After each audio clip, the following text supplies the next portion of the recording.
Hello, I'm Tara Brabazon, and welcome to the Post 49, How to Build Momentum. In this coaching series, we've explored the importance of a goal and the role of critics and setbacks in getting in the way of that goal. So what we've tried to do endlessly is say, you know what, we're not interested in the critics, push those critics away. And those setbacks, let's push them away. And that's fine, but the best way to focus on that goal with ease, or at least make it a little bit easier, is to focus on momentum. And that's our task for the day. Momentum is very different from motivation, and they get confused a bit in the literature. Indeed, when we get momentum in place, we exhaust or utilize motivation or willpower a lot less. I often think willpower is like fuel, and like if you exhaust willpower, I can do it. If you exhaust willpower, then you run out of fuel. So it's always much easier if you activate less energy and propel yourself to the goal. And that, of course, is momentum. Now, I became interested in momentum a lot of years ago when I was training as a fitness instructor. Don't ask. But the great person that was training me to be a fitness instructor used to say to me, Tara, the toughest moment in any fitness routine involves 10 steps. And I went, 10 steps? The 10 steps between putting on your sneakers and getting to your front door. Once you've had those 10 steps, you can go for a walk beyond your front door, but the toughest 10 steps are making that commitment to get up off the couch and walk to the door and get on with your exercise routine. Now, I've always loved that because the argument is it requires a lot of mental energy to get us going. And once we're sort of moving, there's a lot less effort involved. So let's talk about momentum. Now, momentum, of course, comes from physics, particularly Newtonian mechanics. Linear momentum, translational momentum is a product of mass and velocity on an object, and it possesses magnitude and direction. So this means the faster that something moves, the more momentum it possesses. Ooh. Now, Newton's first law of motion states that an object, when moving, will continue to do so unless unbalanced forces try to alter it. So that means once an object's going, it'll keep sort of going. But how do we change the momentum of something? How do we get something moving in the first place? Well, that's Newton's second law of motion that confirms that the rate of change on a body's momentum is equal to the net force applying on it. Okay, so outside of physics, outside of Newton, momentum is used in our daily life, and it does have a whisper of Newton with it. But when momentum is used in our daily life, it confirms that something, an idea, a person, a sports team, is in motion, is moving, and it will be very difficult to stop it. So if a sports team has momentum, and I love this as a metaphor, then it holds power. It holds presence. It holds its destiny in its own hands. Love that. So if we get moving in our goals, we can ensure that the barriers and the blockages are simply wheeled out of the way, because momentum ensures that we move towards our goals, and that movement is a bit easier. So the goal of momentum is to recognize the power and the importance of moving forward. The best way to confirm movement, because when you're doing something, it's like, am I doing something? Am I doing something? The best way to confirm that you are moving towards a goal is making sure there's all these sorts of milestones and benchmarks in place that confirm, yes, you are moving. And the weird thing is we don't sort of know how much we are achieving. It's a real weird truth of life. We don't know how much we're achieving unless we have those benchmarks to go, oh, wow, I'm doing a lot. We just sort of get on with it. And that's why we need a clear goal, and we need to break that clear goal into particular parts. And when we break it into particular tasks and put a time limit on each of those tasks, we suddenly get momentum. This is terribly exciting. This is a way to make your life easier, to automate as much as we can when it comes to achieving your goals. So today we're doing 10, yes Tara, 10 tips to get you with momentum. All this is exciting. So what I'm trying to do firstly, because I'm an old goth, is what I'm firstly trying to do is stop you coming to a complete stop. Like, I'm out. I need to stop you stopping. Because if you stop moving towards your goal, remember Newton, then it's going to take so much willpower and motivation to just get the party moving again. So let's get you moving. You ready? Let's do this. And these are pretty straightforward ones that we can all sort of implement today. So let's do the first one. Action the 5-minute rule. This is a ripper. So getting started is the biggest hurdle in life, because it's so much easier to sort of deny, to hope, to dream, to do your nails, watch telly, flick through Instagram. It's so much easier to do that. And if you're having real difficulty getting going, and I know a lot of you are, that have been in touch with me, like, how do I just get going? Well, the easiest strategy, and it works, it's been studied, is what's called the 5-minute rule. If something is difficult and you're going, oh, nah. If something, I do that, nah. If something is difficult, then what I'd ask you to do is just make a deal with yourself and go, you know what? I know it's like, do it for 5 minutes. Do it for 5. Set a timer. Okay, this is a terrible thing. I'm just going to do it for 5 minutes. Set a timer and do it. And what the research shows is when we agree to do something for 5 minutes, we keep doing it. So focus on the hyper short term. Do a really unpleasant task for 5 minutes. That's all. And you'll be amazed that you'll keep going from there. Number 2, crucial one, this. Touch your goal every single day.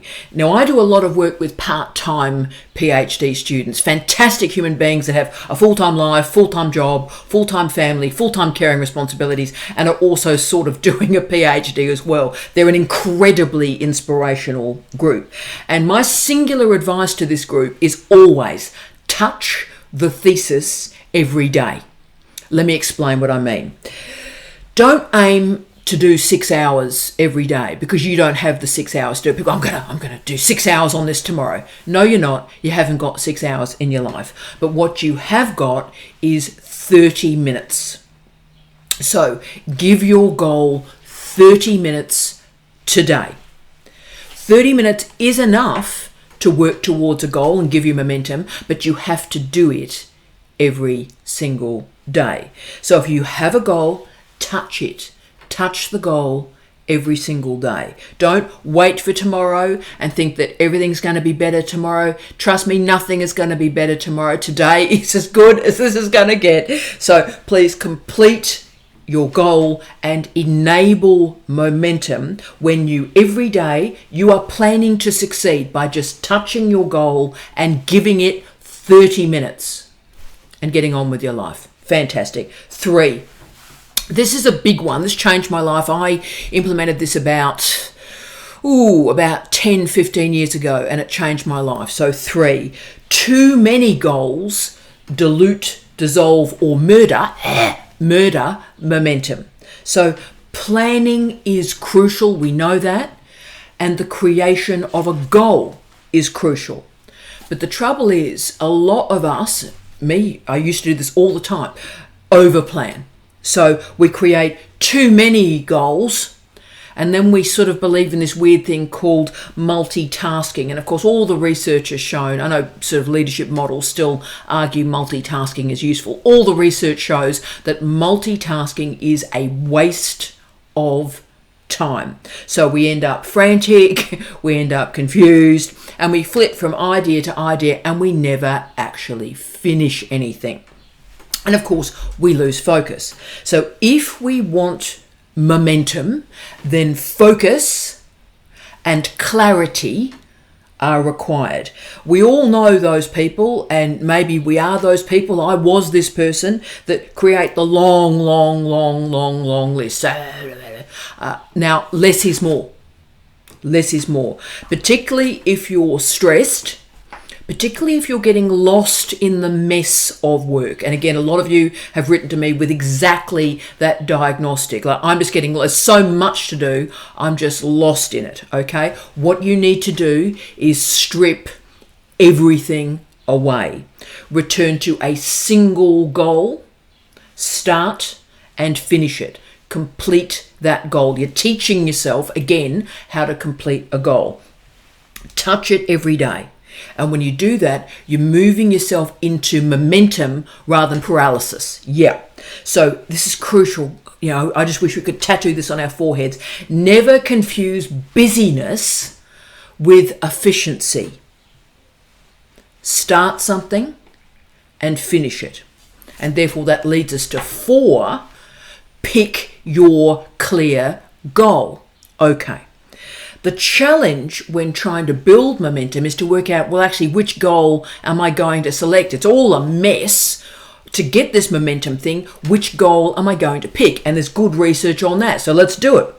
There are lots of strategies through which you can pick out what is important. And of course, the word important has many definitions. Let me give you a few, and you pick the one that best suits your circumstances today.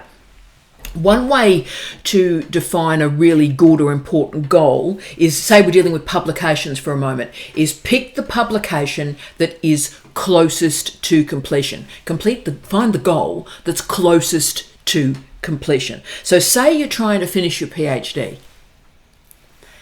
Pick the chapter that is closest to completion, and don't flit about in the thesis. Finish that chapter. So the closest to completion, do that goal.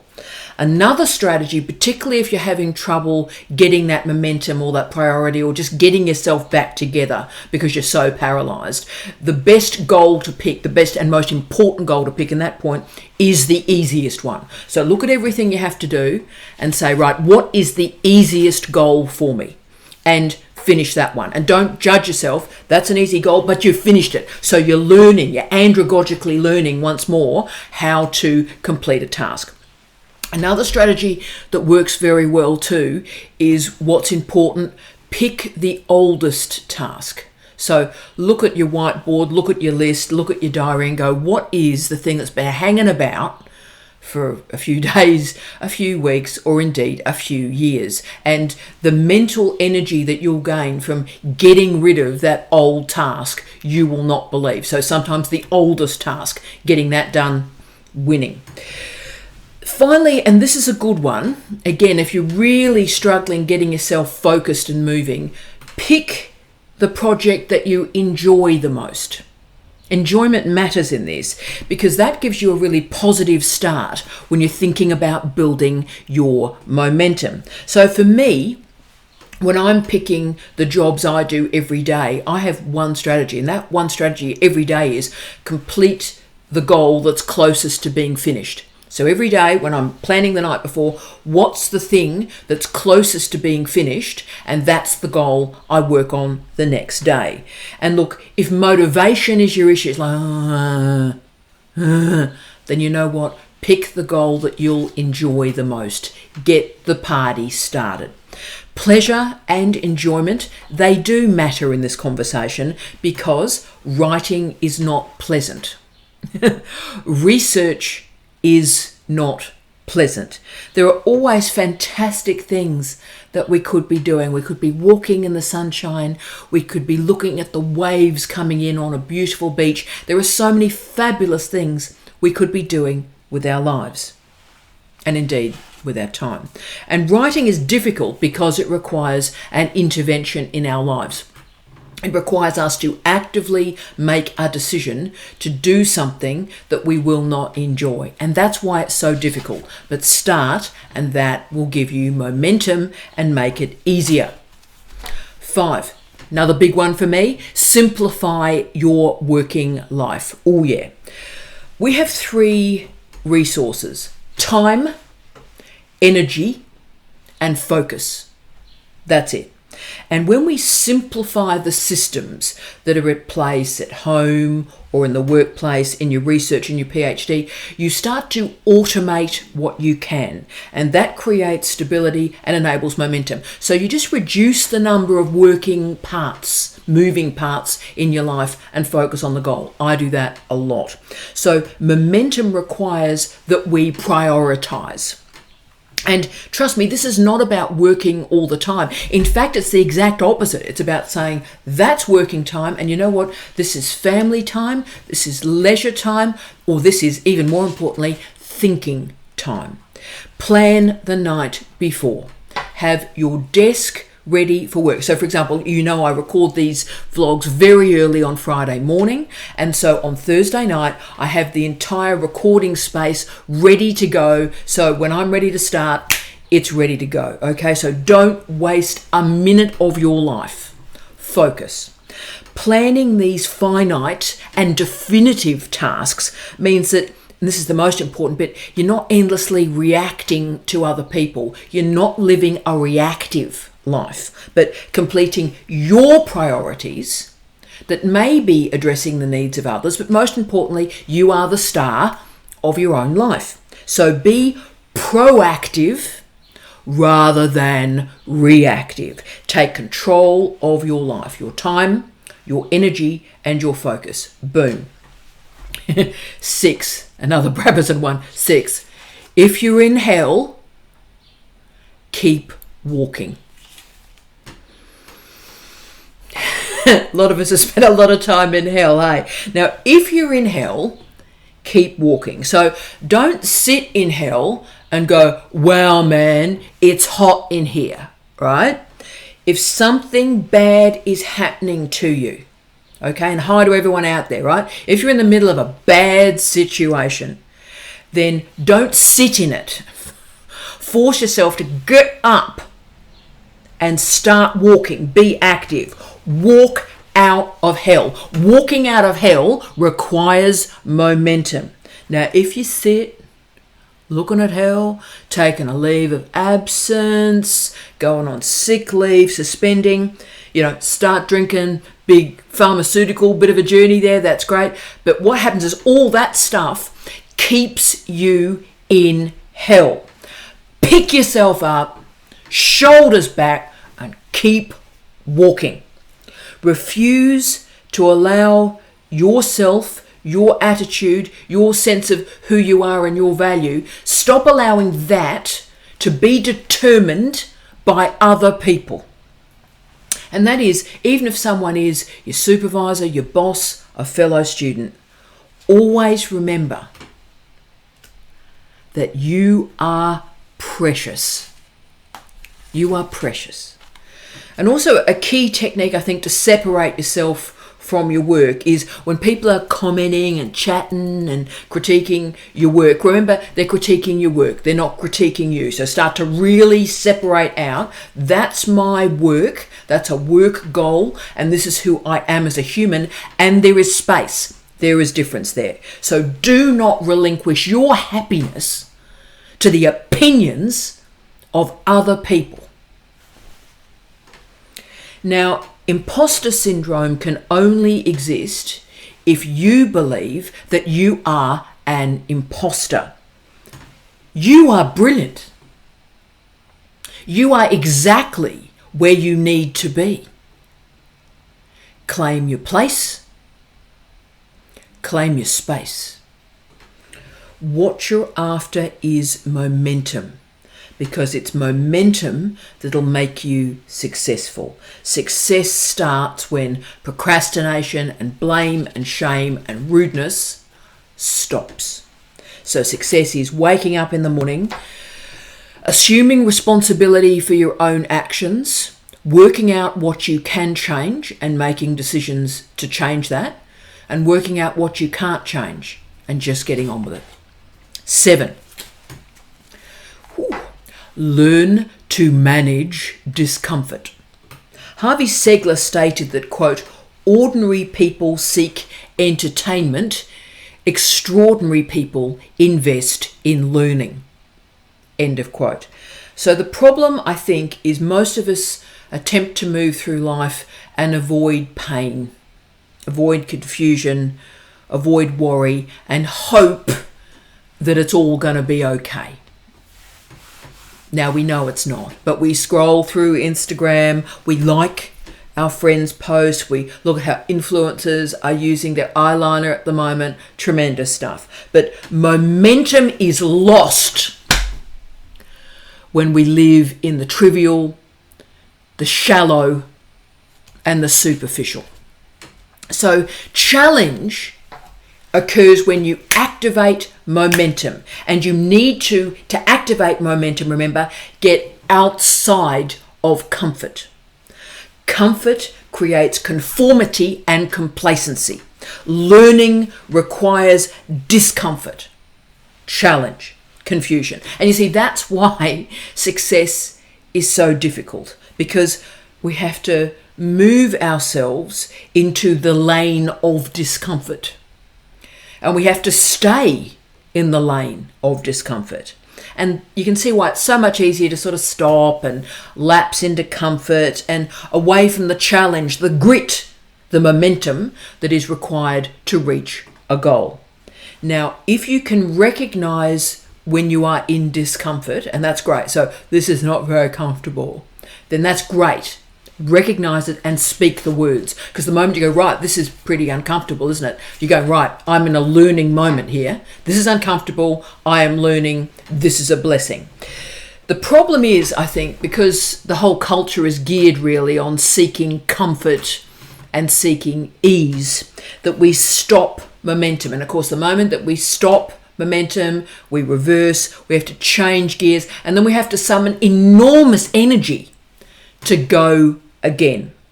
So what we need to do, all of us, is acknowledge, okay, we are in the discomfort lane, and know that work and sweat is going to be required to keep the party moving. Just because something is uncomfortable doesn't mean that we give up. Acknowledge the discomfort. To quote The Mandalorian, discomfort is the way. They don't say discomfort, but this is the way. This is the way. Discomfort is the way. And you realize suddenly that discomfort, yes, is difficult, but wow, it's also meaningful. 8. This one changed me too. 8. Think about making an impact. Right. So many of us are going through the motions every day, right? We're sort of busy. We're busy all day, and then we come home and we're exhausted. Is that you? So busy, and then exhausted. And then you get up the next day and busy and exhausted. Now, a lot of our energy is focused on being busy. We've got to be productive. But what if we change our focus from productivity to impact? Start to think about where we can make a difference if we unitask rather than multitask. Now, the Pareto principle is at play here, 100 years of study of this really, but 80% of results emerge from 20% of our efforts. And that's been studied through many different disciplines. So about 80% of what we achieve in our life comes from about 20% of the work, right? So therefore, let's start to prioritize for impact, and let's enable momentum for impact. So let's try and, in our lives, make a space for impact. And we do that through the 4 Ds. Do it now, do it now, do it next, delegate, and delete. 9. Understand failure and its power. This has been so powerful for me as I've got older, can I say? Understand failure and its power. Daniel Walter stated that, quote, people shouldn't be afraid of failure, they should be scared of regret, end of quote. I'm not sure we should be frightened of anything really, whether it's failure or regret, because I think fear is pretty unhelpful. But what I would say is failure needs to be understood. If we live outside of our comfort zones, we attempt to achieve, we take risks. You know what? If we take risks, we are going to fail. We are going to fail. And so therefore, really the gift of aging, I think, is we start to reevaluate and reconfigure our relationships with failure. Failure is not the worst thing that can happen.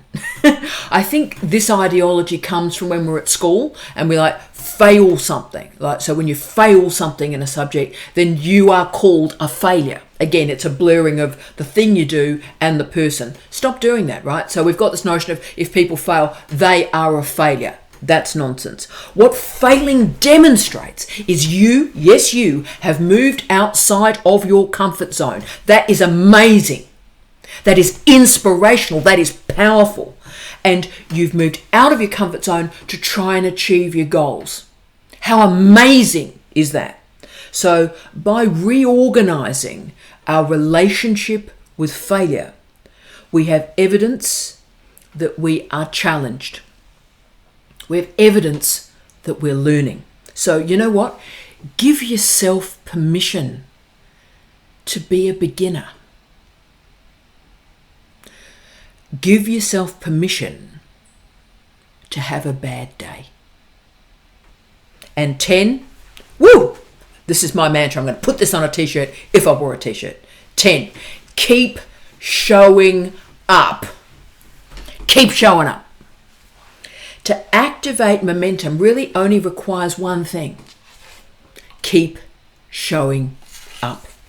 Brené Brown stated that, quote, the willingness to show up changes us. It makes us a little braver each time, end of quote. So yes, certainly you increase your bravery and you increase your courage, and that's great.